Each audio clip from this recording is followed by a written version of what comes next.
전능하사 천지를 만드신 하나님 아버지를 내가 믿사오며 그 외아들 우리 주 예수 그리스도를 믿사오니 이는 성령으로 잉태하사 동정녀 마리아에게 나시고 본디오 빌라도에게 고난을 받으사 십자가에 못 박혀 죽으시고 장사한 지 사흘 만에 죽은 자 가운데서 다시 살아나시며 하늘을 오르사 전능하신 하나님 편한 자 계시다가 저리로서 산자와 죽은 자를 심판하러 오시리라. 성령을 믿사오며 거룩한 공예와 성도가 설교통하는 것과 죄를 사해 주시는 것과 몸이 다시 사는 것과 영원히 사는 것을 믿사옵나이다. 아멘. 찬송가 380장 찬송하시겠습니다. 380장 1절과 2절을 찬송하시겠습니다. 함께 찬송하겠습니다. 나의 생명 되신 주, 주님 앞에 나아갑니다. 주의 흘린 보혈로 정케 하사 받아 주소서. 날마다 날마다 주를 찬송하겠네.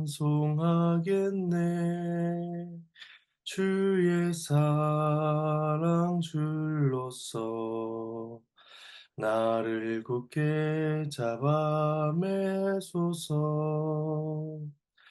괴로운 세상 지낼 때 나를 인도하여 주소서. 주를 믿고 나가면 나의 길을 잃지 않겠네. 날마다 날마다 주를 찬송하겠네. 주의 사랑 줄로서 나를 굳게 잡아 매소서.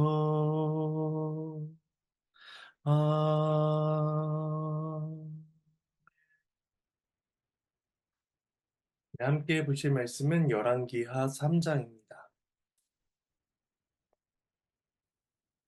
열왕기하 3장 1절에서 12절까지 말씀입니다. 네, 부모는 말씀을 살펴가는 가운데 봉독하도록 하겠습니다. 이제 함께 주의 말씀을 나누겠습니다. 1장 말미는 아하시아가 죽은 후에 그의 형제 여호람이 왕이 되었다라고 하면서 말씀이 1장이 마쳐지게 되었습니다. 그리고 오늘 본문은 그 여호람의 통치에 관련하여 말씀하고 있는데 먼저 1절에서 3절은 이 여호람의 통치를 평가하고 있고 4절에서 12절은 그 배반한 모압 왕을 공격하러 가는 모습을 기술하고 있습니다. 먼저 1절, 3절 말씀을 봉독하겠습니다. 유다의 여호사밧 왕 18째 해에 아합의 아들 여호람이 사마리아에서 이스라엘을 12해 동안 다스리니라. 그가 여호와 보시기에 악을 행하였으나 그의 부모와 같이 하지는 아니하였으니 이는 그의 아버지가 만든 바알의 우상을 없이하였습니다. 그러나 그가 느밧의 아들 여로보암이 이스라엘에게 범하게 한 그 죄를 따라 행하고 떠나지 아니하였더라. 여호람은 그 아합이 만든 바알의 주상을 없앴기에 그 악행이 부모보다는 더하다라는 평을 듣습니다. 그러나 그는 여전히 여로보암의 죄를 따라서 행하며 죄에서 떠나지 않고 있었습니다. 이 죄를 따라 행하다라는 이 말은 꽉 달라붙어 있는 것을 의미합니다. 그러니까 죄에 대해서 충성하고 죄에 대해서 애정어린 태도를 가지고 있었다는 것이죠.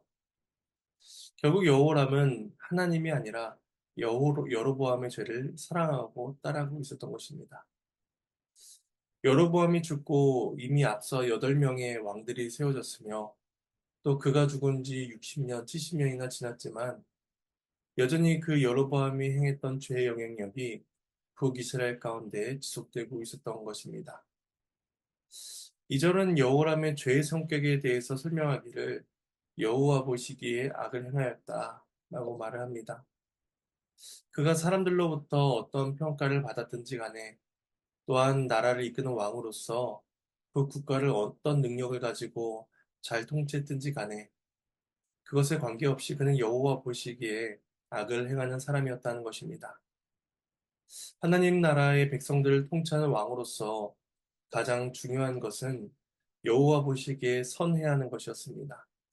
하지만 그는 가장 기본적이고 가장 중요한 일에 실패하고 말았습니다. 그렇다면 여호람은 왜 부모가 만든 바알의 주상은 없었지만 하지만 여로보암의 죄는 그대로 따라 행하고 있었던 것일까요? 그것은 바알의 주상이 자신에게 해가 된다라고 생각했기 때문입니다. 그의 아버지 아합은 엘리야 선지자의 예언대로 죽게 되었고 또 그의 형이자 선대 왕인 아하시아 역시 2년 만에 하나님의 징계로 죽게 되었습니다. 그래서 여호람은 아합과 아하시아가 그 바알 신앙 때문에 심판을 받았다라고 생각하고 그 심판의 요소를 제거한 것입니다. 그는 자신이 해를 당할 것에 대한 두려움이 컸던 것이지 하나님에 대한 경외심으로 우상을 없앤 것이 아니었던 것이죠. 만일에 그가 여호와를 경외했다면 그는 부모의 죄뿐만이 아니라 여로보암의 죄 역시도 따르지 않아야 했습니다. 오늘날에도 사람들이 징크스다, 또 어떤 물건에 귀신이 쓰였으니 그것을 버려야 된다, 라는 그러한 식의 말들을 하는 경우들이 있습니다. 여호람에게도 바알의 주상이 그와 같았던 것입니다. 바알 주상이 있으니 아버지가 죽고 바알 주상이 있으니 형제가 죽었다라고 생각한 것이죠. 그러니 그는 그것을 없앤 것뿐입니다. 그를 움직이게 한 동기는 고통에 대한 두려움이었을 뿐 우상 숭배를 심판하시는 인격적인 하나님에 대한 두려움이 아니었던 것입니다. 이렇게 이제 여호람의 그 신앙과 삶에 대해서 평가한 이후에 이어지는 4절에서 12절은 그 모압의 배반과 그 이스라엘의 연합군을 결성하는 모습을 보여주고 있습니다. 먼저 4절, 5절 두 절을 봉독하겠습니다. 모압 왕 메사는 양을 치는 자라 새끼 양 10만 마리의 털과 순양 10만 마리의 털을 이스라엘 왕에게 바치더니 아합이 죽은 후에 모압 왕이 이스라엘 왕을 배반한지라. 이 모압은 사울 시대에는 이스라엘과 적대적인 관계였지만 다윗 시대에 이스라엘의 속국이 됩니다. 하나님께서는 다윗을 통하여 주변 나라를 정복하게 하셨고 그로 인해 이스라엘의 번영과 평화를 허락하십니다. 이것은 단순히 세속 국가의 평화가 아니라 하나님 나라의 샬롬을 경험케 하신 것입니다. 그러므로 모압의 배반은 하나님 나라의 샬롬을 깨뜨리는 것이었고 또 이스라엘이 하나님 앞에 범죄하여 복을 누리지 못하고 있다는 사실을 보여주는 것이었습니다. 그리고 이 모압의 배반은 정치적으로 경제적으로도 이스라엘의 손해가 되는 일이었습니다. 모압은 양 10만 마리의 털과 순양 10만 마리의 털을 정기적으로 바쳐왔습니다. 이 엄청난 양의 조공은 경제 활성화에 큰 도움이 되었습니다. 하지만 그것이 이제 끊어짐으로써 나라의 큰 수입원이 사라지고 마는 것이죠. 또한 그 모압의 배반은 주변국들에도 영향을 미쳐서 그 주변 나라들도 이스라엘의 속국으로부터 벗어나고자 하는 시도들이 나타날 수가 있었습니다. 이러한 손해로 인해서 여호람은 모압을 징벌하기 위해 출전을 준비합니다. 6절과 7절을 봉독하겠습니다. 그때 여호람 왕이 사마리아에서 나가 온 이스라엘을 둘러보고 또 가서 유다의 왕 여호사밧에게 자신을 보내 이르되 모압 왕이 나를 배반하였으니 당신은 나와 함께 가서 모압을 치시겠느냐 하니 그가 이르되 내가 올라가리이다. 나는 당신과 같고 내 백성은 당신의 백성과 같고 내 말들도 당신의 말들과 같으니이다 하는지라. 여호람은 사마리아에 나가서 온 이스라엘 다니며 병사들을 동원합니다. 그때 나가 둘러봤다라는 것은 여호람이 모압이 배반이 있은 후에 즉각적으로 바로 행동했다는 것을 보여줍니다. 여호람 자신은 하나님에 대해서 쉽게 배반하고 하나님을 오래도록 배반해 왔으면서 자신에 대한 모압의 배반은 참을 수가 없었던 것입니다. 이러한 여호람의 태도는 우리들의 모습을 돌아보게 합니다. 우리는 하나님 앞에 그릇된 행동을 반복하면서도 누군가 나에게 잘못된 행동을 한다면 우리는 즉각적으로 분노하며 참지 못하곤 합니다. 그리고 상처를 받고 또 복수를 하려고 하죠. 여호람은 자신의 모습은 하나님 앞에서 자신의 모습은 생각하지 못하고 즉각적으로 군사들을 모집하고 모압을 응징하려 합니다. 그리고 남유다 왕에게 사신을 보내서 함께 군대를 일으키자라고 제안을 하고 있습니다. 이 제안에 여호사밧은 흔쾌히 동의를 합니다. 이 7절에 기록된 여호사밧의 말은 과거에 그가 아합에게 했던 말과 동일한 말이었습니다. 열왕기상 22장 4절에서 여호사밧은 아합에게 이렇게 말을 합니다. 나는 당신과 같고 내 백성은 당신의 백성과 같고 내 말들도 당신의 말들과 같으니이다. 그러니까 역시 그 했던 말을 똑같이 여기서도 말을 하고 있는 것이죠. 그들 사이의 이 대화 속에는 하나님은 전혀 존재하지 않습니다. 하나님의 뜻은 중요하지 않았던 것이죠. 그래서 역대하 19장 2절과 3절에서는 그렇게 아합을 돕는 여호사밧의 태도를 선견자가 책망하는 일이 기록되어 있습니다. 근데 그 여호사밧은 그 하나님의 선지자의 책망을 받았음에도 불구하고 여전히 아합의 아들에게 똑같이 말을 하면서 도움을 줌으로써 똑같은 죄를 반복하고 있는 것입니다. 마지막 8절에서 12절 말씀을 봉독하도록 하겠습니다. 여호람이 이르되 우리가 어느 길로 올라가리까 하니 그가 대답하되 에돔 광야길로니이다 하니라. 이스라엘 왕과 유다 왕과 에돔 왕이 가더니 길을 둘러간 지 7일에 군사와 따라가는 가축을 먹일 물이 없는지라. 이스라엘 왕이 이르되 슬프다. 여호와께서 이 세 왕을 불러 모아 모압의 손에 넘기려 하신도다 하니 여호사밧이 이르되 우리가 여호와께 물을 만한 여호와의 손자가 여기 없느냐 하는지라. 이스라엘 왕의 신하들 중에 한 사람이 대답하여 이르되 전에 엘리야의 손에 물을 붓던 사밧의 아들 엘리사가 여기 있나이다 하니 여호사밧이 이르되 여호와의 말씀이 그에게 있도다 하는지라. 이에 이스라엘 왕과 여호사밧과 에돔 왕이 그에게로 내려가니라. 하나님의 말씀입니다. 하나님께 감사합니다. 이제 진군을 하기에 앞서서 여호람은 여호사밧의 의견을 묻습니다. 이스라엘이 요단 동편에 있는 그 모압을 공격하기 위해서는 사해 위쪽으로 가는 루트와 사해 아래쪽으로 가는 방법이 있었습니다. 사해 위쪽으로 가는 것이 거리가 짧고 또 지형도 훨씬 좋았습니다. 하지만 그것은 길이 좋았기 때문에 모압이 충분히 방비를 하고 있었던 것이죠.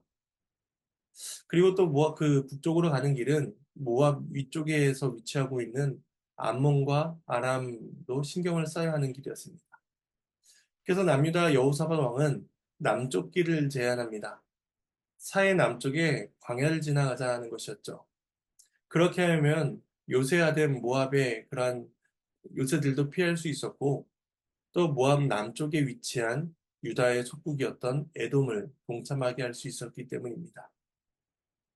그래서 이 두 왕이 에돔 광야길을 좋게 여겨 출발을 합니다. 하지만 7일 만에 먹을 물이 떨어지고 말게 됩니다. 급하게 전쟁을 준비하느라 물이 부족했을 것이며 또한 진군 경로 가운데 있던 그 우물들도 건기로 인해 말라서 물을 쉽게 구할 수가 없게 되었던 것입니다. 이런 위기 상황 속에서 두 왕은 다른 반응을 합니다. 먼저 북이스라엘의 여호람이 말합니다.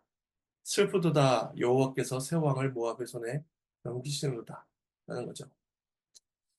출정 전에는 여호와를 찾지 않았습니다. 여호와의 이름도 언급되지 않았던 것이죠. 하나님을 경외하지 않았고 그 전쟁이 하나님께서 기뻐하시는 것인지 어떤지 묻거나 구하지 않았습니다. 그러다가 위기를 만나게 되니까 여호와라는 이름을 언급하며 하나님께 원망을 돌리고 있습니다. 이제까지 하나님과 아무런 관계가 없이 살아가던 자가 어려움에 처하자 여호와의 이름을 부르며 원망하는 것입니다. 그러면 이 사람은 신앙이 있는 사람일까요? 없는 사람일까요? 사람들은 하나님을 알고 있다고 해서 어려움에 처했을 때에 도움을 구한다, 도움을 구할 것이다 라고 생각하지만 그때 반드시 하나님의 도움을 구하는 것은 아닙니다. 하나님의 도우심을 구하는 일도 훈련이 필요하고 습관이 되어 있어야 합니다.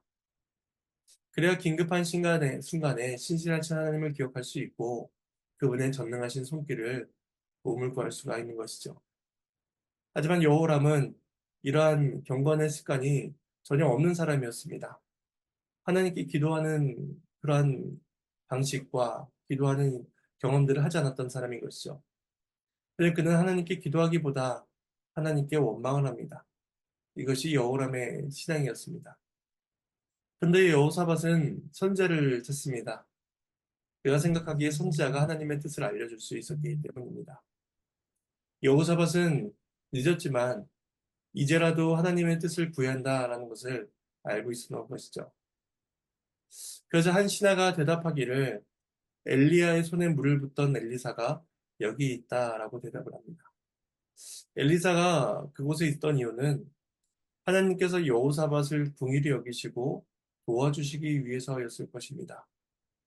그래서 이제 14절에 여호사밧이 아니면은 그를 볼 일이 없다, 여호람을 볼 일이 없다라고 말을 하는 장면이 이어지게 됩니다. 그래서 하나님께서는 그 진군하는 이스라엘 가운데, 군대 가운데 자신의 종을 보내사 준비하시고 그 왕들을 만나게 하신 것입니다. 그래서 하나님께서 그 여호사밧을 긍휼히 여기고 계시다는 사실을 보여주고 계시죠.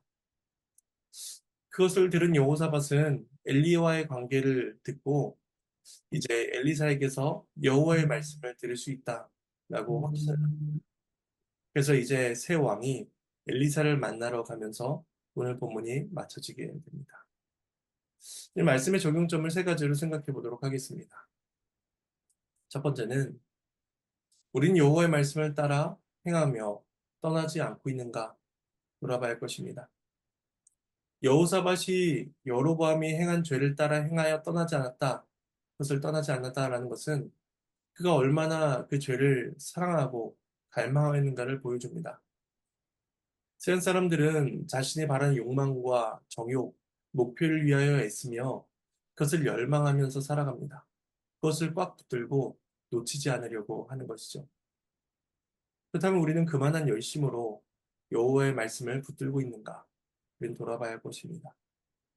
두 번째 적용점은 이스라엘 왕들은 하나님을 찾지 않다가 어려움에 맞닥뜨리자 하나님의 이름을 부릅니다.